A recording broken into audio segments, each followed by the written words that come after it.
Okay, it looks like we are live. Great, thank you. Good evening, everyone. This begins the pre-meeting for the March 18th, 2021 Zoning Board of Appeals hearing for the City of Rochester. The pre-meeting is a time for board members to ask questions of staff. There is no participation by applicants or by the public. So before we get started to the board, I'm going to go through for site visits. I'll just go each case and just let me know when I call the case if you did not make it out to the site.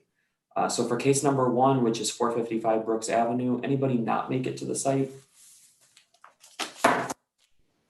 Awesome. Case number 2, 1653 Mount Hope Ave, the plaza, anybody not make it out to the site?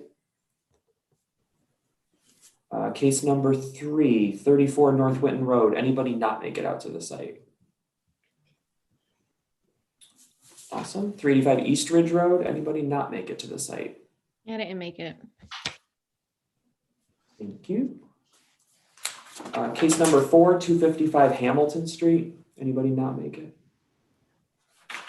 Case number 6, 1385 Highland Avenue, anybody not make it? Case 7, 131 Harvard Street. I didn't make it to that one either. Thank you. And case number 8, 505 Bay Street. Anybody not make it to that one? Everyone made it to that. Perfect. All right, so let's get started.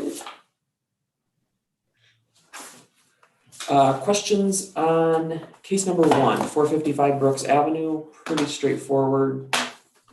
Legalizing a additionally installed parking space. Any questions on this one? Matt, do they plan to pave that stone area? I don't believe so, but please ask. And then the grass area there's dirt there. Do you know if they're putting seed down there? So you're talking about the tree lawn area? Or are you talking about on the private property? The tree line area. So they have to work with DES on that. And that's why this case was actually pulled on and off the agenda, because when it first came, DES, Department of Environmental Services, pulled back and said, we can't give you a curb cut that wide. And I said, well, if they're not getting a curb cut, you can't go to the zoning board. And then DES said they would work with them on giving them actual access to it, like an actual curb opening. So they're actually going to get curb cut too. Yeah, and I'm not sure how what the level of curbs are, but the Department of Environmental Services will let them actually have an opening that big. Okay, I guess that's kind of okay. So hopefully that answers the question, but definitely ask about finishing touches overall to the applicant. Okay. Any other ones on that one? Case number 2, this is Mount Hope Plaza at the southwest corner of the plaza, the front yard of Shelbourne Road. Applicant has placed 2, the staff report calls them grease traps. They're really grease containers or grease cylinders. Grease traps traditionally, I think, are actually underground and piped in from the restaurant. So these are a situation where I feel validated. Teresa's shaking his head. These are a situation where these are actually like drum sitting out there, and they're placed in the front yard. So this is a situation where an individual or the employees of the business are actually physically carrying the stuff out and dumping it into these containers. So they are not secured in an area. They are also in a front yard. Any questions on this one? Do we know if they've actually been there as long as the applicant stated? They have been there quite a while. They come up on Google Street View going back to at least, I believe, 2019. I know this case has been in code enforcement for quite a while because the applicant had reached out to me initially right when the start of the pandemic with going virtual, and really wanted to do an in-person hearing, which obviously hasn't happened in the last year. So they have been there for quite a while, and they can't be there. So some of the things to talk about obviously here are potential alternatives with the applicant, why they are there or why they're being proposed to be there, and if that benefit to the applicant can be achieved through a code compliant solution instead, whether that be in an existing enclosure, talk about maybe can they be inside the building somehow, to try to find some sort of alternative. So just some questions to think about with chatting with the applicant on that one. There was additional feedback on this one, and I missed that. There was additional feedback on Brooks Ave too. I forgot to mention that, which you all I know received. Any questions on Mount Hope Plaza? Case number 3 is about signs, but it's connected to the repurposing of the Buckman's Car Wash to a Royal Car Wash. The applicant has proposed 4 signs. There's only 2 street frontages, and they are, so 2 don't have rights to a sign, and the other 2 are a little too large. The gooseneck lighting is permitted as of right. The exterior style lighting is permitted as of right. So there's, what's before you is the additional elevations that don't have rights to a sign and the sizes of the signs. There's no public feedback for this case. This project, I should mention, also includes the removal of that pole sign that's currently there, that Buckman's Car Wash pole sign. As part of their redeveloping of the site, it would eliminate that without putting any new detached signage up. Any questions on North Winton? Very good. Case number 4 is 385 East Ridge Road. This parcel is on the corner of Marburger Street.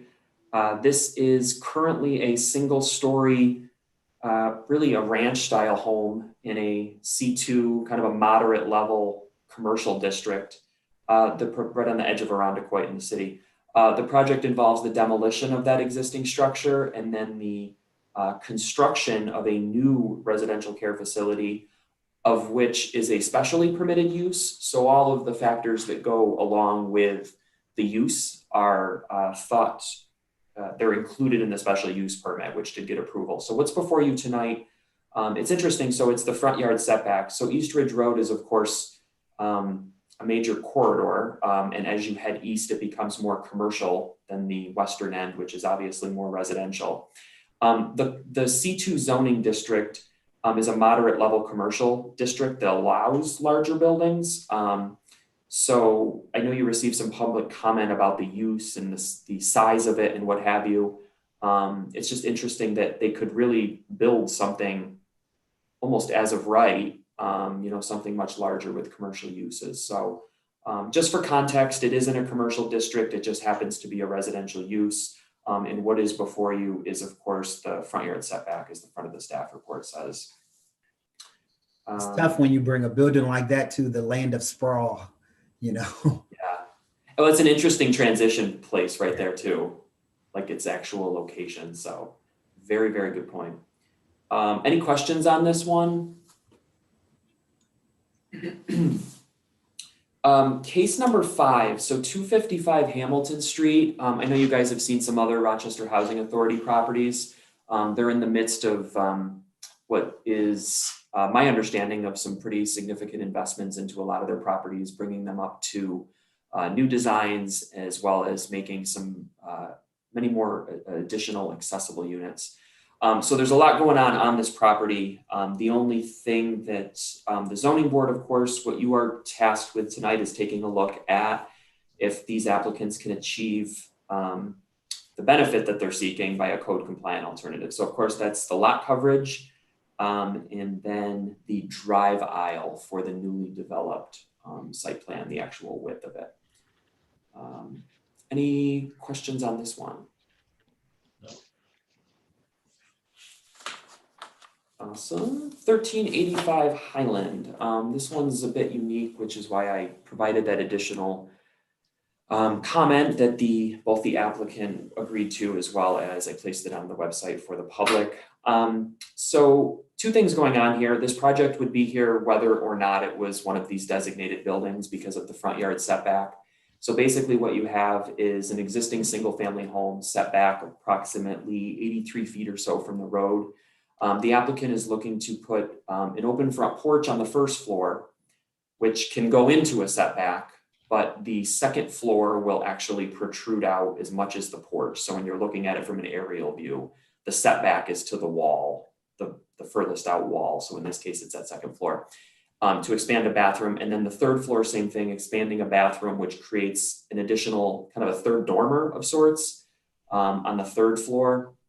Of note, it's sort of tiered back though. So it's, if you look at the side elevations that you see there, that third floor dormer is not in line with the second floor extension. It's sort of tiered, I guess would be the best way to say it. So it's extending into the front yard setback, and there's some modifications of it being sort of a historic style building along Highland Avenue there. So the applicant will talk more about obviously the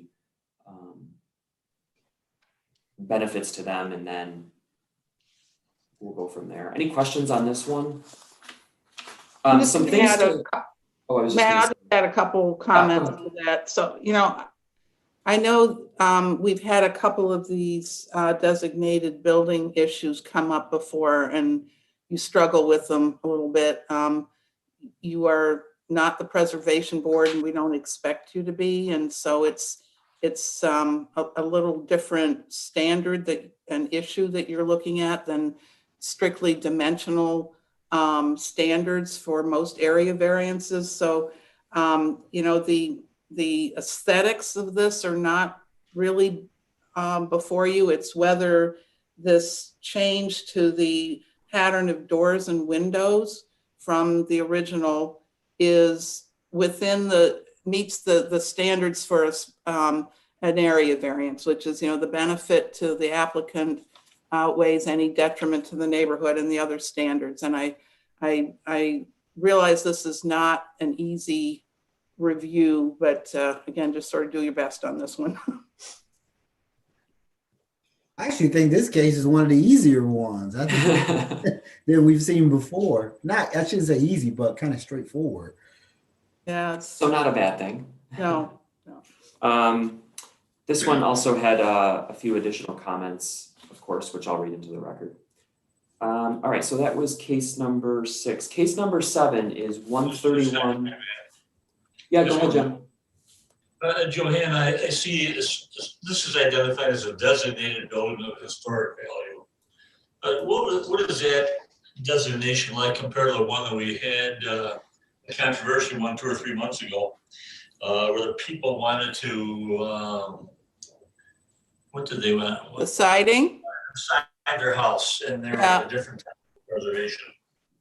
Well, that is, it's the same designation, and the requirement is that if a designated building, if the owner proposes to change any number of, there's a listed number of things that if they propose to change them, then they require a variance from you. In that case, it was the siding that they were proposing to change, and that's why you needed to grant them a variance. In this case, it's the windows and doors that are being changed. So it's the same process, it's the same standards, it's just that was siding, and in this case, it's windows and doors. It could be a different roof. That's another thing that triggers this variance requirement. But that's how that requirement is set up. That there are listed changes for designated buildings that require variances from you.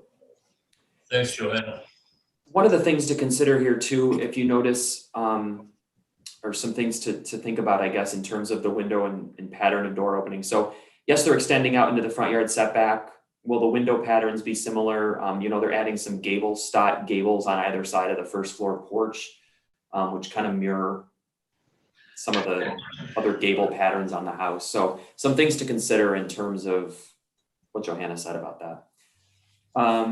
Case number 7, 131 Harvard Street. So this is a situation with this existing driveway that the applicant requested a permit to repave in exactly the condition that it's in now, which does not extend into rear yard parking. There's a portion of it that does not line up with the existing curb cut. The driving over that area is really a DES function that needs to be addressed, but they cannot widen the curb cut. There is an existing street tree just to the left of the driveway. So it creates this condition. So the applicant has opted not to extend into the rear yard and square it off. Instead, she is requesting a variance to repave in its existing condition. So, excuse me, any questions on this one? All right, and the last case, case number 8, is a situation of similar to what you've seen in the past. One last legal commercial space or non-residential floor area in the building, and the applicant wants to convert it to residential, which is of course subject to those 4 dwelling unit conversion standards, of which 1 is not met. So the one that's not met is the total lot size. So in this case, the code says you need 9,000 square feet to create the number of units that are being asked for, and the parcel contains just under 4,400 square feet. Any questions on this one? No other changes to the exterior on this one are being proposed by the applicant. All right then, very good. Any other questions from anybody? Yeah, do we have call-ins tonight? We have 2. We have a call-in for case number 2, the Mount Hope Plaza, and a call-in for case number 7, 131 Harvard Street. Okay. All right. All right, very good. Everyone, thank you. We will push pause and reconvene